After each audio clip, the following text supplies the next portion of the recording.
In the modern world in which we live, many of us feel that something is missing.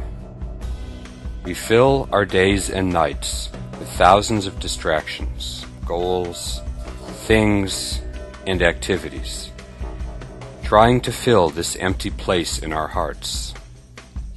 We have all become experts in looking for this something outside of ourselves, but we all know in our quiet and reflective moments that what we are seeking is truly a state inside.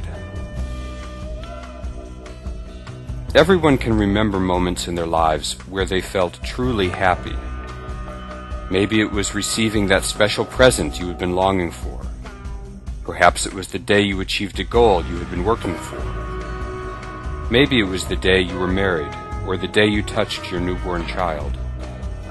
These moments have a way of disappearing, and we quickly become caught up in the demands of our lives. They begin to be farther and farther away, and we develop a feeling that true happiness will never come our way again. Some people seek out danger and excitement, because in these moments everything seems more real. Others seek the affirmation of other people, fame, or in sports, or in position in the world, success in business. Many simply give up and sink into negativity and despair, consumed by the emptiness within. It is strange to us in America to see that often those who have almost nothing outside, no money, power, fame, or possessions, may seem to have more peace and happiness inside. And it suggests that perhaps the happiness that we know, derived from external things, is not the only happiness there is. We in the modern world can learn to find this inner state, which will give real and lasting meaning to our lives. We can learn to find this inner state, which can fill our hearts with true joy, and which does not depend on things outside of ourselves. But for this, we must be honest with ourselves and look within, without judgment or blame, and try to see clearly what is going on within ourselves, calling the things that we find by name, and in this way to build something strong and solid inside that does not depend on our external circumstances, and so is truly our own, filling this empty place within.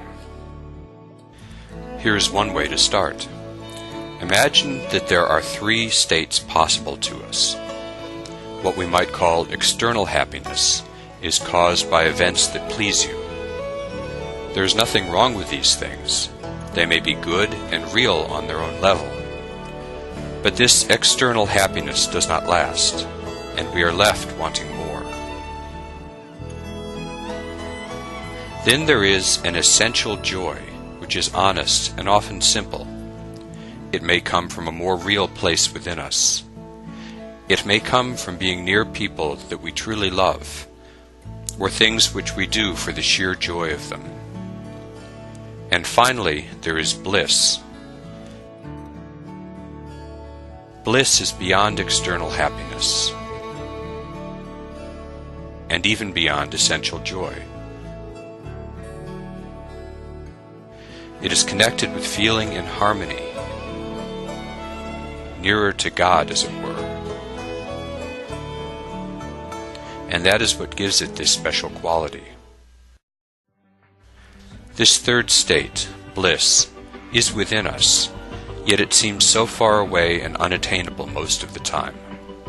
But we do have a few rare moments of bliss, and although they may be only a few brief flashes in the whole of our lifetime, we remember them and cherish them. They are like a flash of light in a dark room. For a moment, we see clearly everything around us, before we are plunged back into the darkness. We did not even know what darkness was until there was this flash of light, which shows us that there is so much more within us and outside of us, if only we could find the light switch again. It is possible to learn how to overcome the barriers, which are all within ourselves. We may not be able to control life and the world around us. We can, however, learn to control how our daily ordinary affairs affect our emotional well-being. And by remembering that we cannot find this state of bliss through what is outside of ourselves, we may be able to fill the empty place within us with something real and permanent, the freedom and true happiness that is our birthright.